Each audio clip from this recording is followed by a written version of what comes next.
Hello, ladies and gents, and welcome to what is going to be the second video in the Office Hours series, which is this time going to be about my actual teaching philosophy in a little bit more depth than we discussed in the interview video. So I'm actually going to take the time to walk you through some of the finer details of my overall philosophy and beliefs surrounding my teaching practice and then just teaching as a whole. So sit back, relax, and come on with me as we discuss this particular subject. Now, the overall place I like to start typically is the purpose, right? What is the telos, as the Greeks would say? What is the actual goal or aim that we have when we are discussing teaching overall? And I I like to articulate it kind of alongside what some people might articulate as the actual purpose of life or one of the major purposes of life.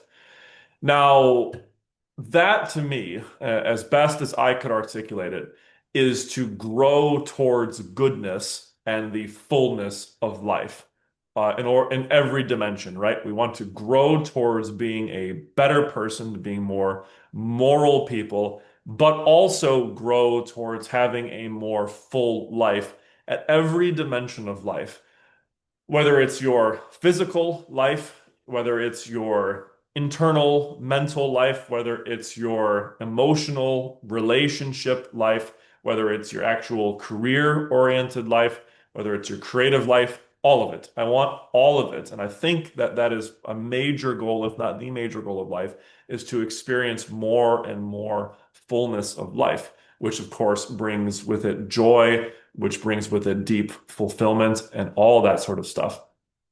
So, to begin right with a profound point, I think that's also kind of the purpose of teaching is that I'm trying to gear my students more towards goodness.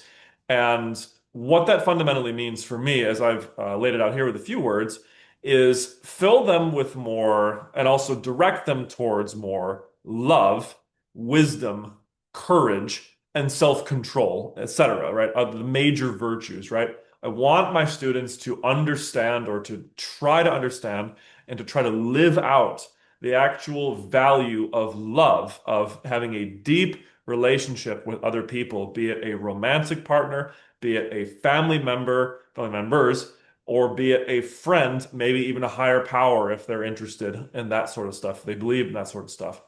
I want more of that. And I want them to also, of course, come to love themselves and to understand that they are deserving of love, they're deserving of value. And that also, so is essentially every other human being that they encounter, that they should seek the good, as we could say, seek goodness for other people around them, all other people, okay? Irrespective of backgrounds, irrespective of whether or not they agree or disagree. You should wish for the good of other people. You should wish for other people to also behave morally, also be good, and also be fulfilled in life as well. I think that's a fundamental idea of love.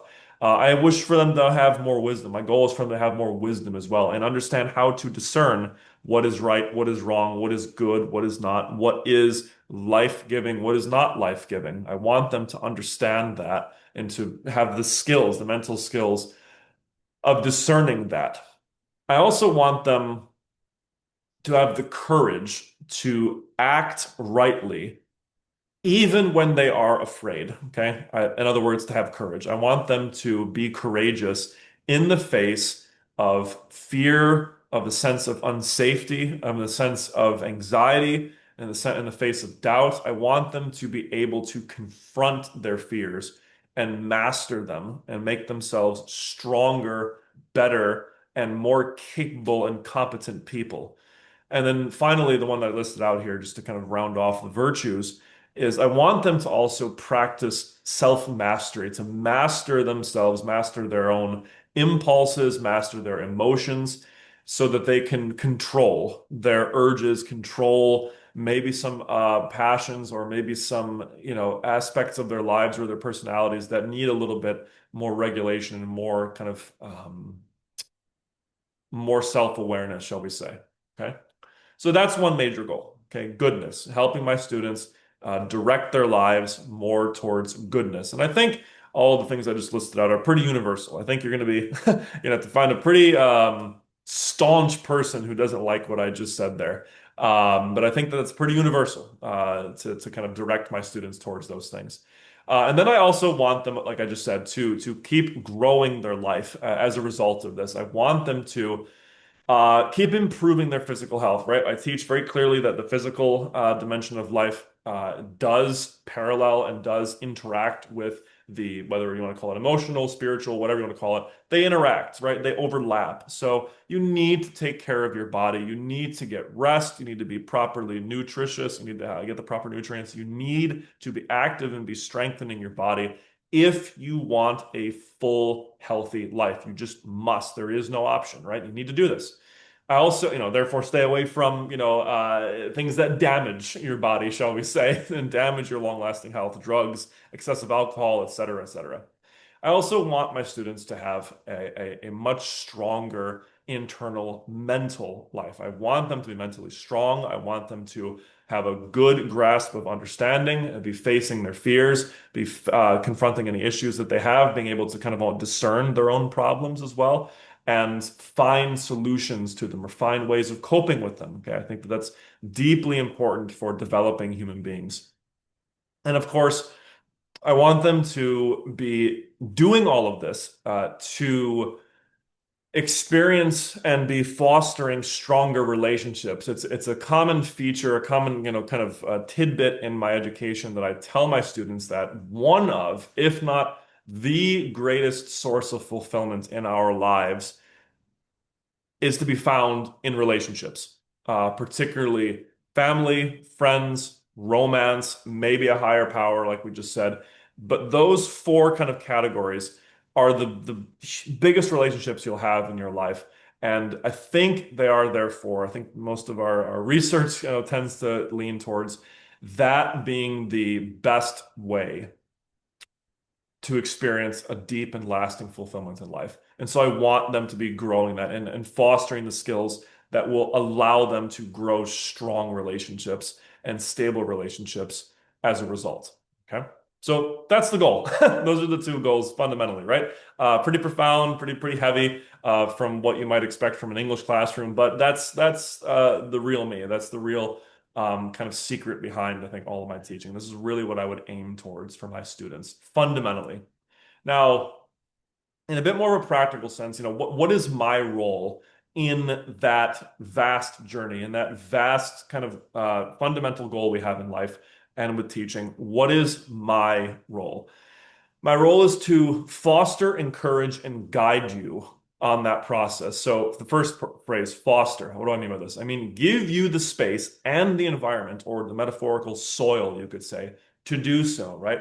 You need to be given the environment to do this. I need to clear away a lot of the things that will be a detriment to that process and give you more of a space to grow in. I don't want to stifle your growth.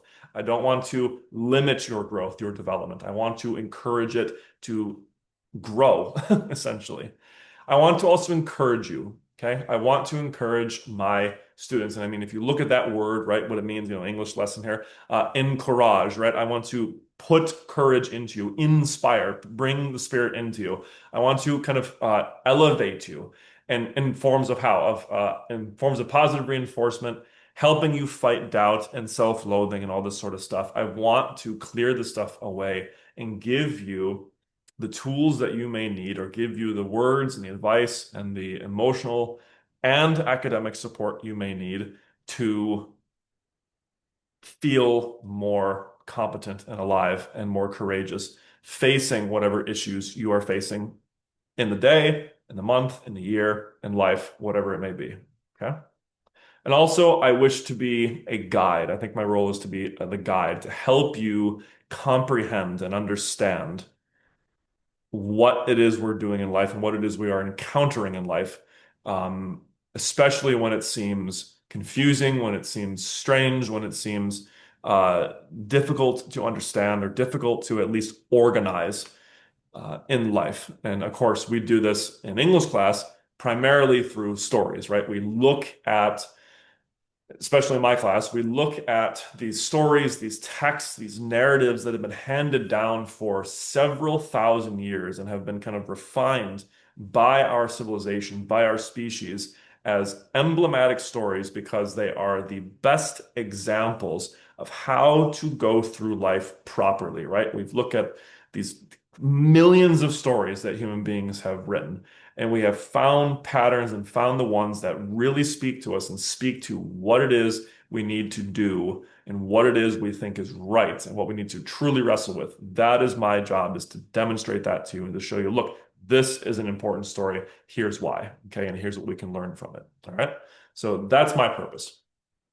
Now, additionally, and I mentioned this in an earlier video, and I think I mentioned this pretty frequently. And if you're actually looking at a video in my classroom, you can see there's a little poster in the background with these three spheres, these three ideas, these three things, these ideals that I focus on in my education, my direct education. And they are the ideals that Socrates originally put down, and he defined as the good. And I think that they are a fantastic way or a fantastic organizational tool of what to focus on in life. And I think it's pretty hard to find a better one or find one that is not really just this stuff, but just rephrased, right?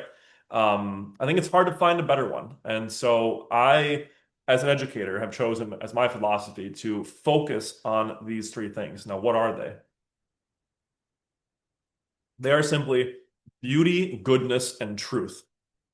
So, what do we mean by each of these things? My education, my teaching will focus on beauty in the sense that I want to help you grow an attunement to, or help you be able to begin to appreciate the richness of life, the beauty surrounding you in life, and the experiences of life in the sense of gratitude and wonder fundamentally, so that you may begin to actually experience or more intensely experience the inherent meaning of life. Okay. I do teach my students that life has inherent objective meaning. It may be different for certain people, but it's there. It's objective. Life is not meaningless. Life is meaningful. It's not a meaning that you just make up in your head, like you're trying to make or like delude yourself, and pretend like everything's okay. No, there is meaning to life. There are meaningful things that we are doing objectively.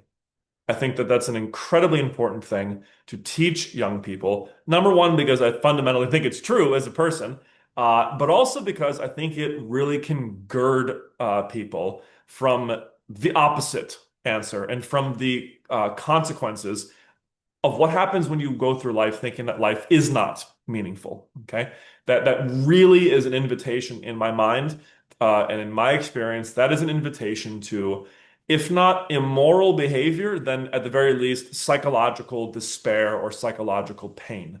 If you, or anxiety at the very least, if you really think that life is meaningless, then that's going to really serve as a metaphorical black hole at the center of your mind and your experiences. It's going to really cause a lot of tension, a lot of issues in your life. So I think it's appropriate to say, no, life is objectively meaningful. It's difficult for us to fully articulate and fully discern what the meaning is, but it's meaningful, right? I don't want to, make it sound like I'm preaching a direct meaning like overtly to these students, but it's like, no, I want to tell them it's there. We're just trying to figure out what it is. I don't want to pretend like it's not there. I think that's completely irresponsible and quite flippant for us to do as educators. Okay. So being able to see the meaning and the wonder and the just the joy of experiencing life at its fullest. Okay. Now, goodness, what do I mean by this? We've discussed this already, right, in the previous slide. This is what I fundamentally mean as focusing on the moral dimension, focusing on what it looks like and why we should love people and love ourselves and one another and seek their goodness as well, right? We need to behave in the world and in our own, kind of experience of ourselves in a moral way, in a good way. And I usually will point these out, point instances of this out in stories, through mentors or through figures or my students' own experience of these examples of profound compassion, profound love, and profound virtue in the face of challenges, right? Choosing the moral and virtuous thing to do above what is easy or what is immediately desired. It's choosing, what really is the right thing to do and reaping the true benefits as a result, right? I think I usually teach in 11th grade Socrates' Apology, and there's a wonderful phrase in there that encapsulates this, which is fundamentally along the lines of nothing can truly harm a good man.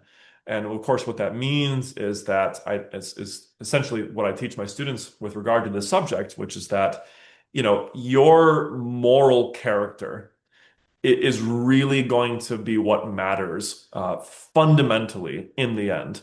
It's did you live a good, virtuous life, or did you, practice what some people have called the funeral, virtues, right? The things that people will say about you at your funeral. Were you a loving person? Were you a kind person? Were you a courageous person? Were you wise? Were you able to control yourselves? Did you really, live out life as a good man, a good woman, a good father, a good mother, a good friend, etc.? That's what we really want to highlight for students, I think. And like meaning, I also do tell my students, and I do teach them because I think it's true, that there is an objective right and wrong in the world, an objective good and evil in the world. I think, irrespective of what anyone thinks, there are some things that are just fundamentally always good and fundamentally always wrong. Abusing children for your own pleasure is evil. Loving children unconditionally for their own good is good, objectively. Okay. And again, I don't want to make it sound like I'm running around teaching. We're going to discuss this a bit further, by the way, in a little while. I don't want to make it sound like I am telling students exactly what is right all the time. No, no, far from it. I actually like them to wrestle and to try to understand it themselves and comprehend it themselves.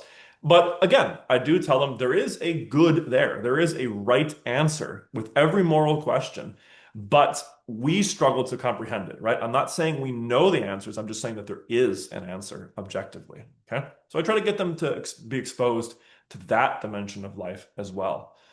And of course, truth, right? I want them to understand how little that they do understand about the world, how little they know about goodness and beauty sometimes, and that they should be humble in the face of this, that they should stop trying to act in the world as if they have all the answers, as if they know everything, as if they are greater than they really are. We of course know people like this. We know this arrogance that people can, paunce around with quietly or loudly in the world. I like to encourage my students overtly to drop that and to be humble, which essentially just means honest. Be honest with yourself about what you know, what you don't know, what you need to do, and what you don't need to do.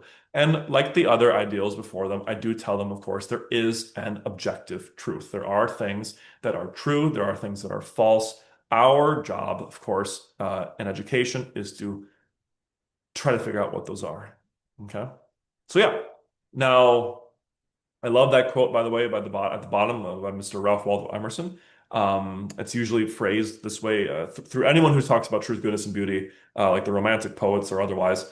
They always make this major point. He says here, truth and goodness and beauty are but different faces of the same all. In other words, they are the same thing, right? They are all kind of just overlapping circles on another. They are three parts of the same whole. They are three faces of the same, object. They are just kind of three, things that are unified under the same nature. So that is essentially a good point a good articulation of what philosophy I adopt behind all of my education, all of the practice that I illustrate to my students. Okay. Now, to make it a little more clear, I've written out here, and I actually, by the way, I give this to parents in my syllabus that I send home to them, in my classroom policies I send home to them. There's two statements at the bottom. One is a statement about the literacy and growth that I try to encourage in students, and then the other one, as you're going to see, is about my own actual personal philosophy of character education. So I tell them, the statements on these two subjects that I try to teach my students about. I'm going to break those down for you right here and articulate them a little bit more clearly. So, with regard to literacy and growth, I wrote the primary goal of my teaching practice is to grow the three fundamental skills, literacy skills in each student. Talked about these before. These include comprehension of all forms of communicated meaning. So, first point, all forms of communicated meaning. I want my students to be able to comprehend meaning in any way that it's communicated in the world. Of course, in an English classroom, the easiest way we think about that is the written word. We think about, okay, here's a book in front of us, here's a poem in front of us, here's a article, whatever. I want you to be able to read that and comprehend it, the meaning therein, all the levels of meaning therein. I want you to be able to do the same thing, however, to the spoken word, right? I want you to be able to listen to people, whether it's me, whether it's your friend, your parents, whoever. I want you to be able to listen to people, a speaker or whoever is in front of you, and be able to discern as much meaning as possible.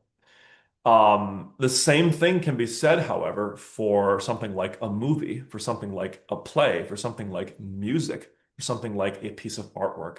I want them to be able to find meaning and understand the meaning that is trying to be articulated to them in any way, shape, or form. I think that is the fundamental skill that we're trying to teach students through literacy. Okay. So that's one.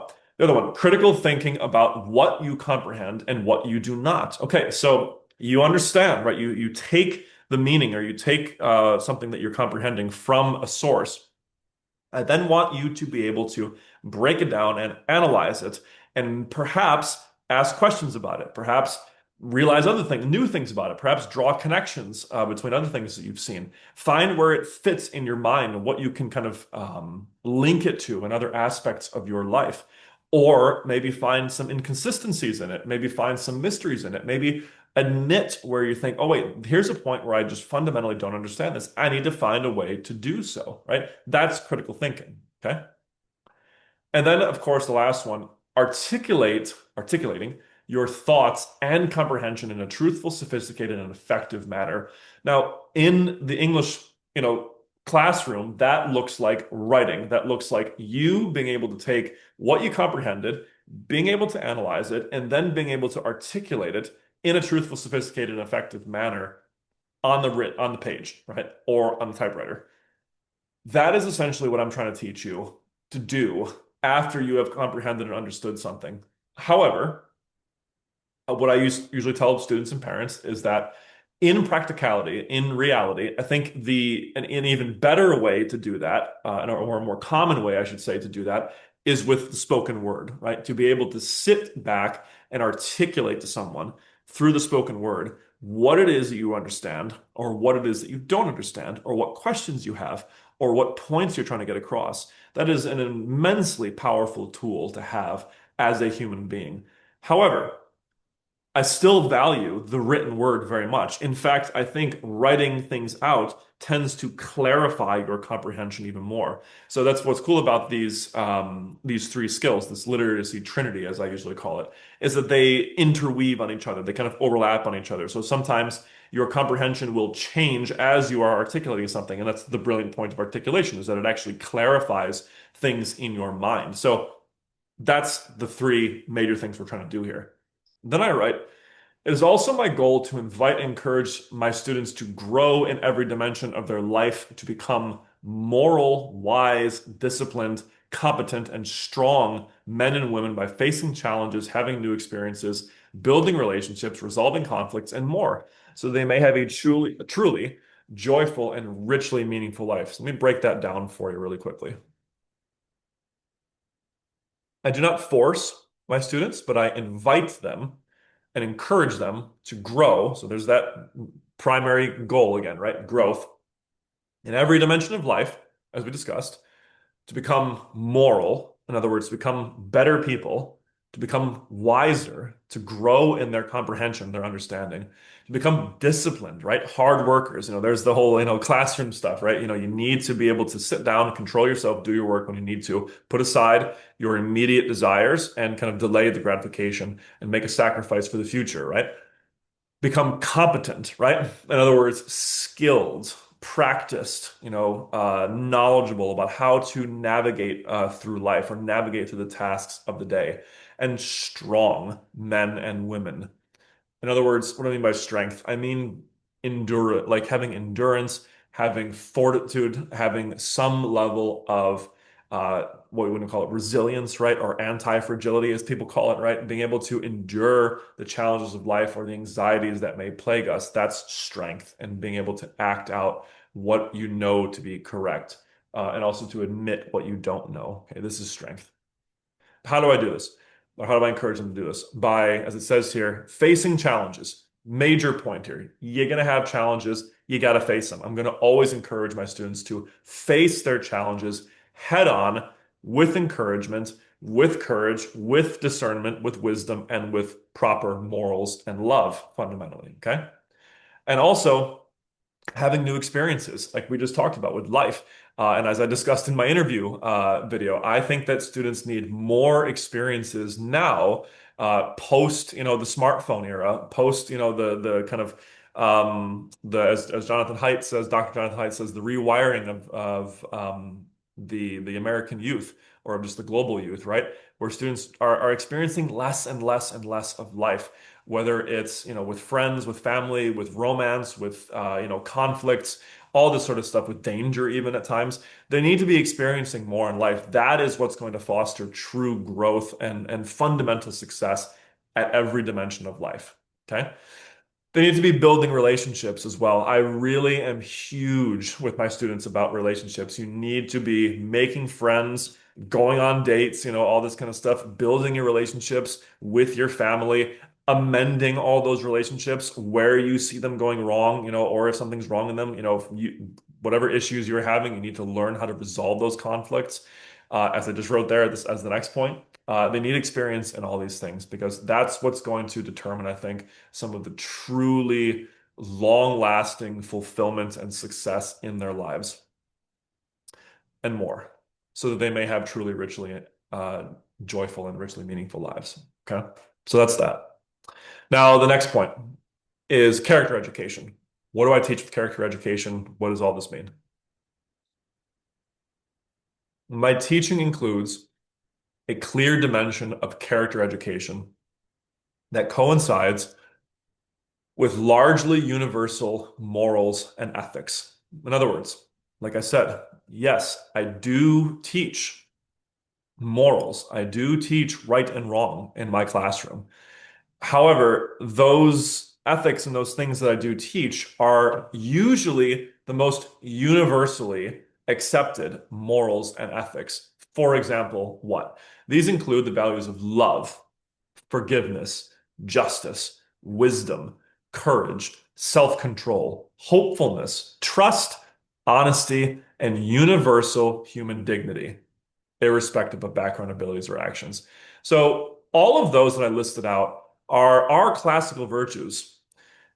However, as I used to discuss and debate in college, if you have a problem with one of those, I think that says that's a pretty rare person. To put it frankly, I think you're gonna be quite um, you're gonna be quite strained to find someone, especially a parent, that's gonna have a problem with one of those being taught in the classroom. I think those are just such good, beautiful, universal morals to teach students and people overall that that I think it's appropriate to articulate them out like that. Okay, and as I mentioned before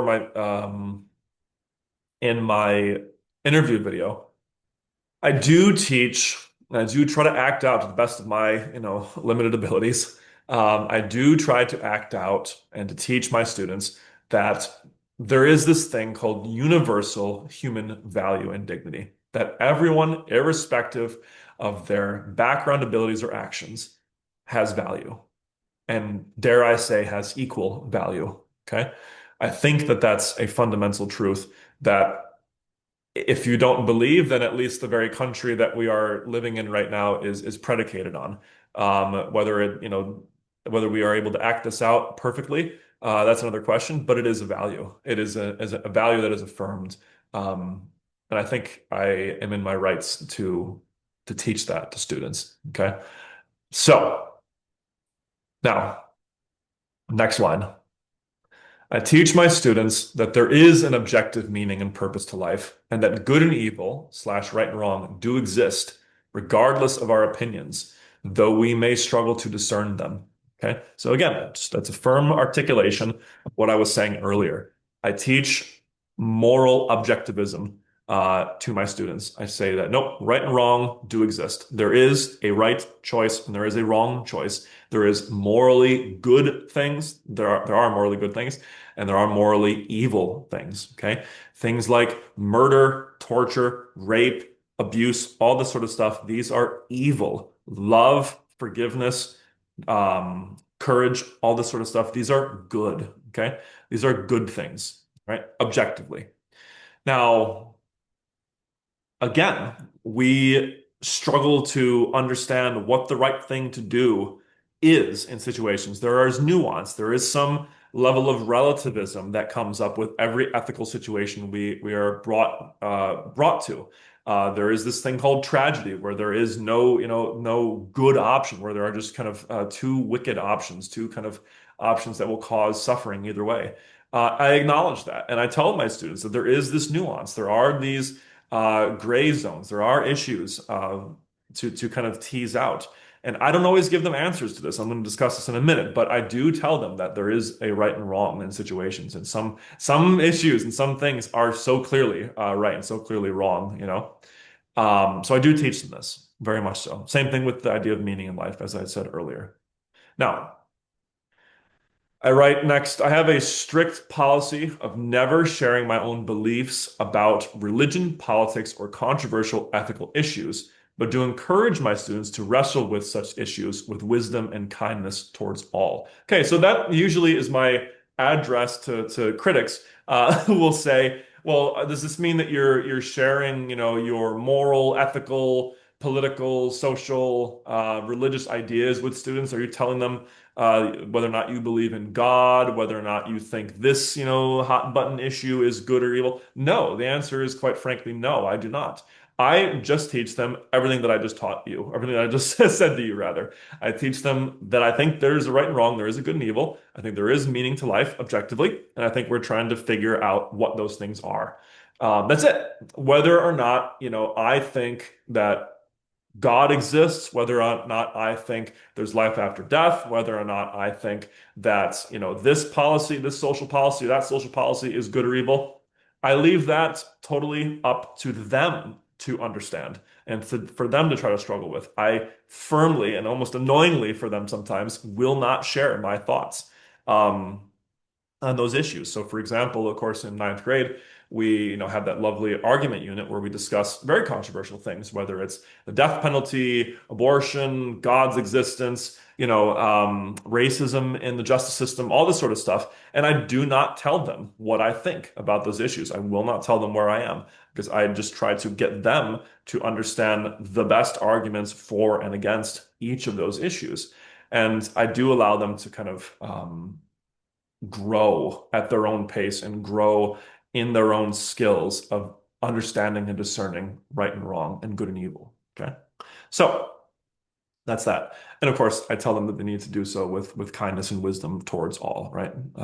That's pretty simple, pretty straightforward.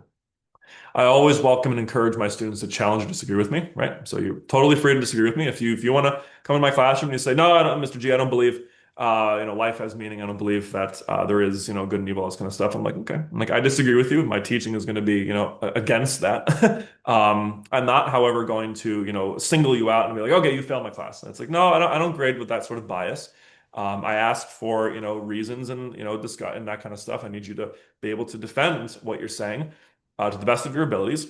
But your assignments are not going to be, graded in any sort of bias way, where it's like, oh, I believe in my heart of hearts, I believe this about this ethical issue, and you're writing something totally contrary to that. No, absolutely not. I can still give you an A. I have done it many years now, where I have students writing something that I completely disagree with in terms of the ethical implications of social policies or religion or whatever. And I still give them an A because they have done it well and they've done it to the best of their abilities and honestly. So no, I try very hard not to be a biased teacher with regard to this stuff. So that's character education. Okay. Now, I usually end every year, every school year, I end by putting the wonderful words of Nat King Cole up on the board. And this is also sort of a preview of something I'm working on, and I will soon, hopefully, create a video on, which is, look, if you learn nothing else from high school, right? If you just kind of, if you learn nothing else from school, what should you learn? What should you be taught? If we could boil it down to, 10 or 15 or 12 or whatever statements, what should those be? And one of the ones that I usually land on consistently that I teach them at the end of the year is the line here from Nature Boy, lovely song sung by Nat King Cole, which is simply this: the greatest thing you'll ever learn is just to love and be loved in return. Okay? That loving people, yourself included, and having them love you back to the best of their abilities is fundamentally, I think, what's going to bring us the most fulfillment and joy and life in this whole journey that we call life. Okay. I think it's hard to find one that's greater than that. All right. So, that, ladies and gentlemen, is my teaching philosophy. Now, like I said, am going to continue publishing videos on this particular playlist that I'm calling my office hours. Some of those will include, like I said, a list of things that if you learn nothing else in high school, learn this. Some of those, of course, will continue to include things for your own health going through high school, or just other statements or things that I think are relevant for students and families and other teachers to be discussing or to be thinking about. Okay. But I hope you enjoyed that. Hope you found it informative, enlightening about who I am. And I hope that you have a fantastic day. And I hope to see you again soon. Bye.